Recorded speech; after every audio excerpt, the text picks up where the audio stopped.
पहा, अगोदर आपण वाक्य वाचूयात. वाचल्यानंतर त्यावर थोडं विचार करायचे की वाक्य कोणत्या काळातील आहे आणि कोणत्या प्रकारचं आहे. पाहायचं, त्याला एकाने तरी मदत केली का? मदत केली. क्रियापदाचे शेवटचे अक्षर ली आहे, म्हणजे हे साध्या भूतकाळातील वाक्य आहे, म्हणजे साध्या भूतकाळातील प्रश्नार्थक वाक्य आहे. जर साध्या भूतकाळातील प्रश्नार्थक वाक्य असेल किंवा नकारार्थी वाक्य असेल तर डिड हे सहाय्यकारी क्रियापद वापरतात. हे प्रश्नार्थक वाक्य आहे म्हणून 1 नंबरला डिड हे सहाय्यकारी क्रियापद येणार. डिड, डिड डिड झाल्यानंतर करता येणार आहे. सहाय्यकारी क्रियापदानंतर कर्ता कोण आहे? एकाने, म्हणजे एनीबडी. ANYBODY एनीबडी म्हणजे कोणीतरी, एकाने तरी. कोणीतरी मदत केली का? Did anybody help?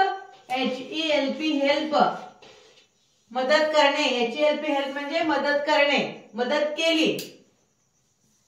Did anybody help? त्याला हिम, HIM हिम म्हणजे त्याला.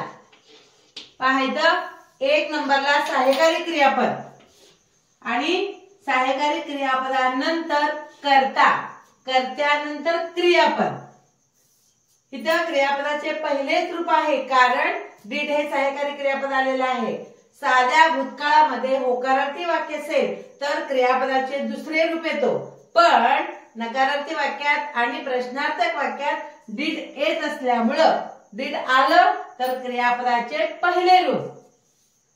डिड एनीबडी हेल्प हिम?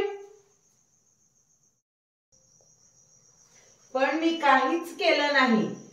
हे देखील साध्या भूतकाळातील नकारार्थी वाक्य आहे. वाक्यामध्ये नाही असेल तर वाक्य नकारार्थी आहे समजून घ्यायचं. मग नकारार्थी वाक्य असेल तर डिड हे सहाय्यकारी क्रियापद येणार.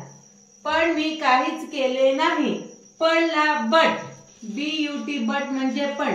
But I didn't, DIDN apostrophe T, but I didn't do करणे, DO म्हणजे करणे. हे क्रियापदाचे पहिले रूप आहे, डिड आलेला आहे.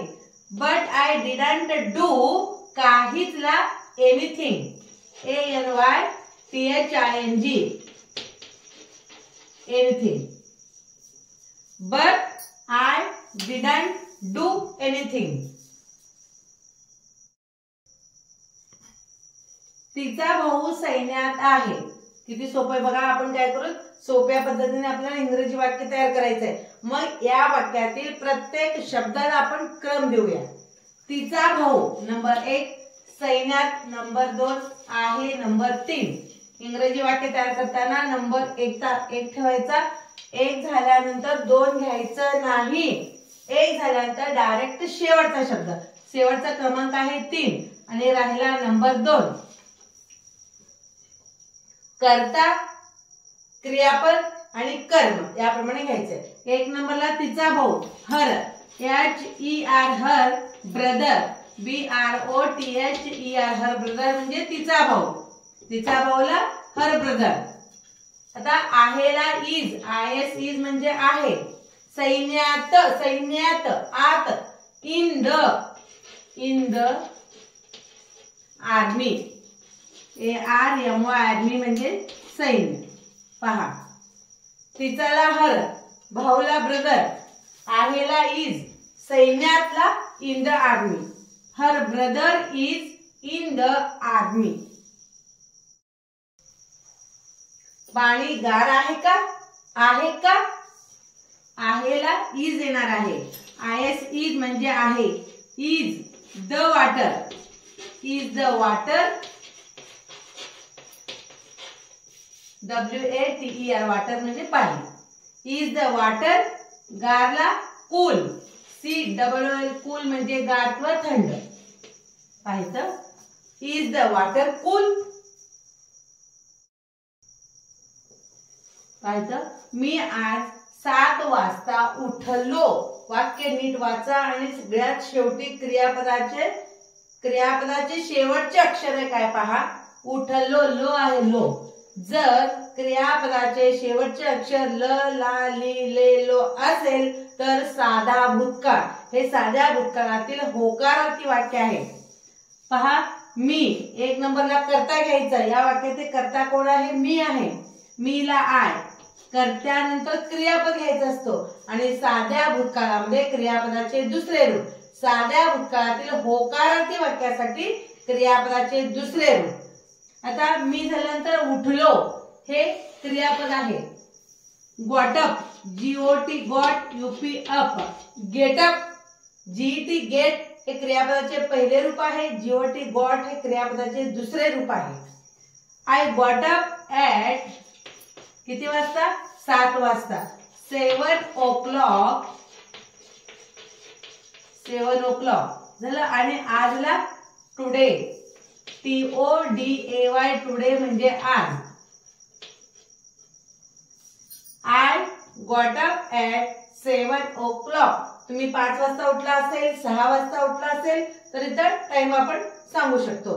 I got up at 5 o'clock. I got up at 6 o'clock. चहात थोडे आले घाल. घाल हे काय आहे? क्रियापद एक नंबरला घ्यायचंय. घालला पुट, PUT पुट म्हणजे टाकणे किंवा घालणे. पुट थोडे आले, SOME सम. जिंजर, GINGER जिंजर म्हणजे आले. सम जिंजर म्हणजे थोडे आले. पुट सम जिंजर कशात घालायचे? चहात. In the tea. In the tea, TAT म्हणजे चहा. इन म्हणजे आत, चहात. Put some ginger in the tea. लसणाचा खूप उग्र वास असतो. लसूण असतो ना, लसणाचा काय असतो? उग्र वास असतो, खूप वास असतो. लसणाचा, गार्लिक, GARLIC गार्लिक म्हणजे लसूण. गार्लिक असतोला हॅज, हॅज. गार्लिक हॅज उग्र वास, खूप उग्र वास असतो.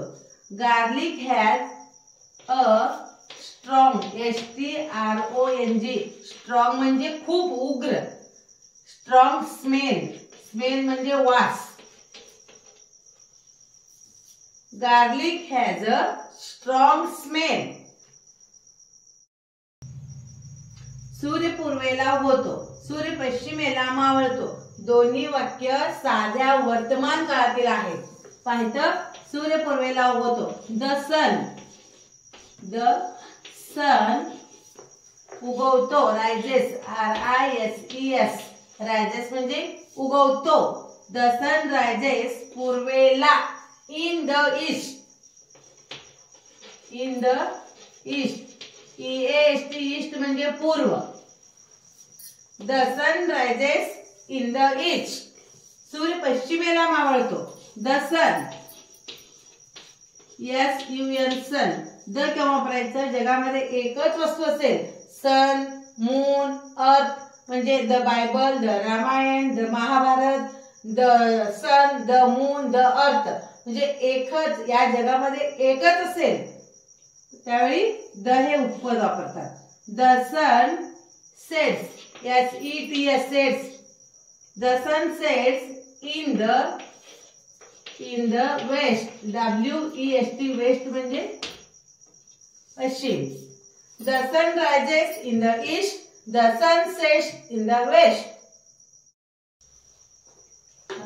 हे साल केराच्या टोपलीत टाक. टाक हे क्रियापद एक नंबरला घ्यायचंय. Put, PUT put. Put the peel, हे साल.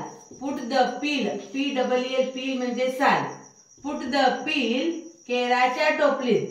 इन द, आत टाकायचे त्याला इन म्हणायचं. वर असेल तर ऑन म्हणायचं. In the dustbin, DUST dust, BIN bin. Put the peel in the dustbin. Put the peel in the dustbin. पहा आपण रोज काय म्हणतो? टोपी घाल, चप्पल घाल, कपडे घाल, गणवेश घाल, शूज घाल.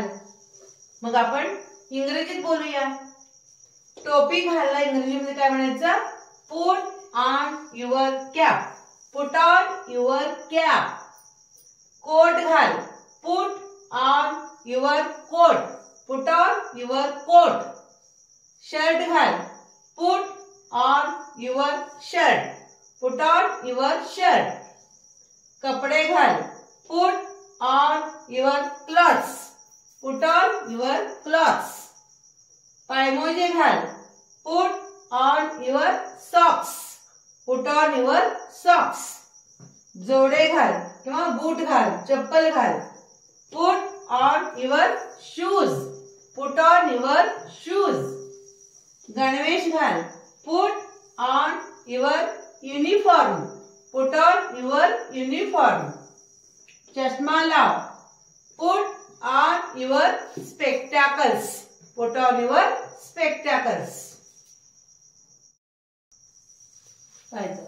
झाकण बंद कर, त्याचं झाकण आहे ना ते लाव, त्याला झाकण. Close the lead, LID lead म्हणजे झाकण, क्लोज म्हणजे बंद करणे. क्लोज द लीड, दार बंद कर. क्लोज द डोर, डोर म्हणजे दरवाजा, क्लोज म्हणजे बंद करणे. Close the door.